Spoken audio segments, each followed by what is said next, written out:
আমাদের দেশে স্টেরয়েডের কিন্তু খুব অপব্যবহার হয়। দীর্ঘদিন স্টেরয়েড গ্রহণ করলে নানা রকম মানসিক সমস্যা হয়। অনেক সময় দেখা যাচ্ছে ইনসোমনিয়া হয়, অর্থাৎ ঘুম আসে না।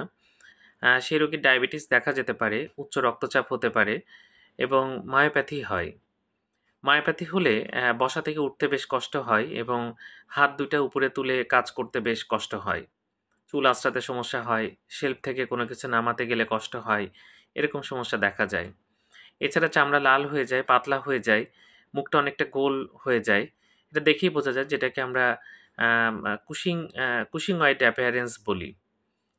তো যাই হোক এই সমস্যাগুলো হয় যেন একটানা স্টেরয়েড খাওয়া যাবে না। আমাদের দেশে অনেকেই কিন্তু স্টেরয়েড দিনের পর দিন খেতে থাকেন। এছাড়া ট্র্যাডিশনাল মেডিসিন যারা প্র্যাকটিস করেন, তাদের মধ্যে অনেকেই কিন্তু বিভিন্ন হালুয়া বা বড়ি বা সিরাপ এগুলোর মধ্যে কিন্তু স্টেরয়েড মিশিয়ে দেয়।